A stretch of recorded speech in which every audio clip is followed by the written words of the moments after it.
board, of which you were chairman, was the only group that could block your trades. They certainly could have blocked them up to the limits unless we got authority to go beyond those limits, which we did. But they were the only ones that could block it. Yes or no? There was nobody else in the company that could block those trades. The board could block them. The board could block them, yes, sir. Well, that was Congressman James Renacci grilling John Corzine back in December over what he saw as a lack of internal controls at MF Global that led to its bankruptcy. The congressman will be back again asking questions of the MF Global executives today, this afternoon, at the hearing. And he joins us now from Capitol Hill. Congressman, thank you so much for joining us.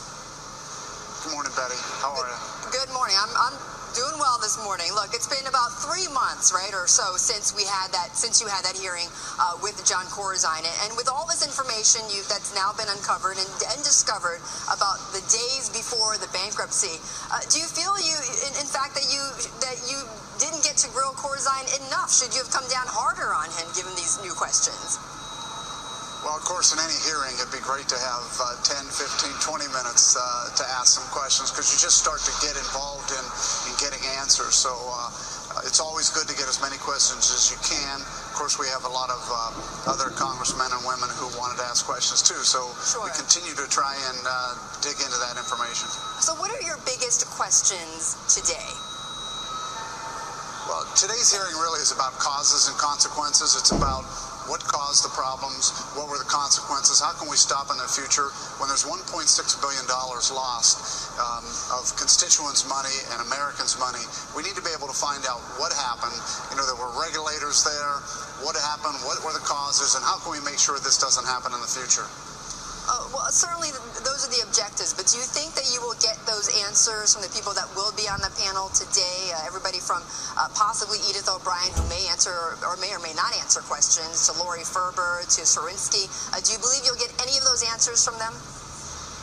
Well, we hope so. You know, today's panel includes a lot of the executives that were there, some of them that were actually making the transfers, and we're hoping they will answer some of those questions so that we can see what caused this. And, you know, also, as I said, we had examiners there, we had people there from the regulators there, so it'd be interesting to see how they interacted and who made these decisions and why these decisions were made.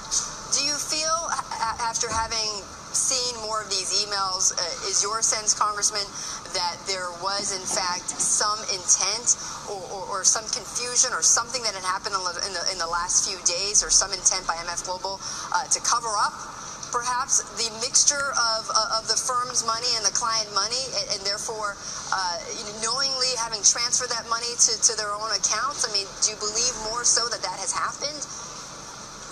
Well, again, with $1.6 billion missing, clearly there was money being transferred, and somebody was making the authorization to do that. Those are the kind of things we're hoping to be able to get some answers on today. Whenever you're using customers' money like that, there has to be reasons. Somebody must have known. There's reconciliations. I know there's processes. We need to look into the details and see what happened. And again, we have to make sure this doesn't happen again. Do you believe more strongly that perhaps Corzine may have known? Well, clearly, Mr. Corzine was involved in a lot of the day-to-day operation. You know, we see the emails back and forth. At this point in time, it looks like he had, you know, that he was at least part of discussions, and we got to continue to drill down and find out how much he was really authorizing some of these transactions. Would you consider bringing him back to the Hill to testify again? I think we have to continue to consider bringing anybody back as long as we don't have all the answers. So yes, absolutely. There's always that opportunity to continue to investigate the people that we're talking to, and as more information comes out, there might be a possibility of bringing people back, yes. Okay, all right, Congressman, thank you. I really appreciate it. Congressman Jim Renacci, who will be on that panel or on that subcommittee asking the questions to the MF Global executives. Now, a reminder to vote on our